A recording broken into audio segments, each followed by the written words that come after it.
Hello everybody, welcome to the Board Game Brothers channel. And in this video, we'll be unboxing one of the few things we bought from Warlord last year. And so in this video, we'll be unboxing the USS Enterprise and the Victory at Sea Dauntless flights. So let's start off with which one would you like? Enterprise? Yeah, go for Enterprise first. Otherwise, if we don't unbox it, the planes don't have any place to land. So, the USS Enterprise you can only get from the Warlord games. Yep. And because unless you buy it from eBay. Okay. Ooh, it's pretty big. Yep. You want to go the card first or the model? Model first. Okay. All right. Ooh, this is white. White? I think it might be like primed already. I mean, like all the sets that we've gotten, the ships are either light gray, or just dark gray, like the in the starter sets. But this is fairly big. Let me grab the S6. Show you the size. It's about the same. It's about the same, and I think Enterprise is slightly longer. Yeah, this is pretty cool. So, for those of you who don't know, the USS Enterprise is one of the most decorated ships in the Pacific. And yep, survived World War II. Yeah, she was present during the Battle of Midway, and then quite a lot of other battles I can't remember. But all I know is that this carrier was really, it went through a lot of battles and a lot of refits. Yep. And the Enterprise is the Yorktown class carrier, which also helped in the Doolittle bombing raid. So this class is very decorated and well known, I'm sure. And some of them are at the bottom of the ocean. Even though the USS Enterprise did not survive, even though the USS Enterprise survived the war, she was scrapped after World War II. Sadly, they weren't able to turn it into a museum. That would have been lovely, and we would be visiting it. Yeah. So here we also have the metal pieces for the bridge and and for the cranes, I believe. And a few other parts. Yeah. And this set is packed by Anna. So, right. And so, yeah, I mean, this is really nice. Let's get into the cards. Alright, so.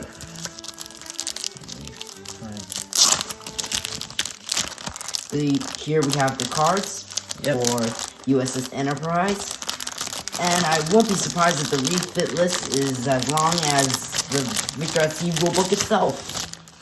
Well, I don't know about that. So, the Yorktown class carrier has 60 hit points and comes at 280 points, which is not bad, I guess. It's has a flank speed of 6 inches, armor of 3, and hull of 51, or crippled at 17. I think one of the reasons why it has the 60 hit points here is because it's probably a refit, isn't it? Yeah, it's probably a refit on it, and it has a torpedo bout of 2 and 24 flights. That's not bad. Decent, pretty good aircraft carrier. At least it's better than the Kagi. Yeah, I think this carries 2 more flights, 2 flights more than the Essex, if I remember correctly. Essex can carry what, 22, I think? I don't remember. Yeah. Right, so, yep, on to the weapons. So for the weapon systems, we have the 8 5-inch light guns, point blank at 4 inches and extreme range at 18. It has attack dice of 6, subtract 2 AP, which is quite normal for a 5-inch gun, and it's dual purpose and restricted, and it's weak. So I'm sure we'll be using the light guns more for anti-aircraft rather than for other things, really. And then anti-aircraft battery, we have local 2. So that's not bad. So now for the refits. Okay. So, and the historical facts, of course. Built in a series of 3, only the USS Enterprise survived the war, with the Yorktown sunk during the Battle of Midway and the Hornet during the Battle of Santa Cruz. Oh no. Yeah. And USS Enterprise went to become the most frequently decorated U.S. carrier of the war, even earning the British Admiralty pennant. That's interesting. I didn't know that. The only ship outside the Royal Navy to do so. So, I guess this is the only American ship that got a British reward. Yeah. That's interesting. Does that mean they're gonna have an alliance? America always had an alliance with Britain, except during the Revolutionary War, quite frankly. And then she was finally put out of action in 1945 by a kamikaze attack that severely damaged the hangar deck. Yeah, if only kamikazes were that effective. So, that's pretty nice.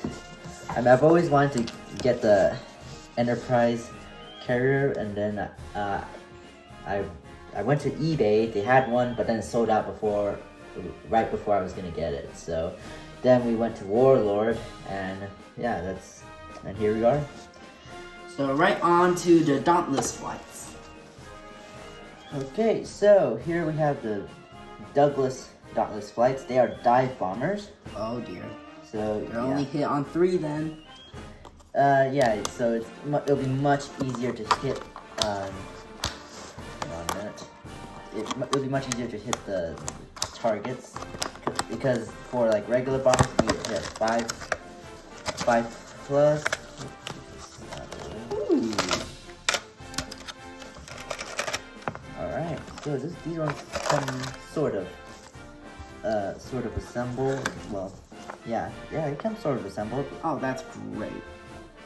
But well, actually, because they're only dive bombers, that's why. Sorry, my bad. Because usually these rings they would come separately, so I thought, oh, cool, they assembled it for us. But then I realized they're only dive bombers. So I mean, that's gonna be a lot easier to manage. Yeah. So these Dauntless flights, they are quite famous for the Battle of Midway. Yeah, I'm sure. Yeah, and the reason why I got this is because, like what my brother said, the planes, they keep on getting shot down, and even if they get through the anti-aircraft fire, they will miss their payload. So I thought, why not try out the dive bombers since they hit on a lower number? So the Dauntless dive bombers, they have 18-inch flank speed, which is not bad. It's kind of that's just a normal. That's slower than the Corsair, that's for sure, because the Corsair can go a fighter 32 inches. Yeah. Even as a bomber, but then the Dauntless, it has a subtract 1 dogfight, which is not bad, and damage dice of 2, and they're devastating. Yeah. So that's I think what makes the dive bombers deadly. So yeah. Oh, also this was packed for us by Alice. Thank you. Thank you for that.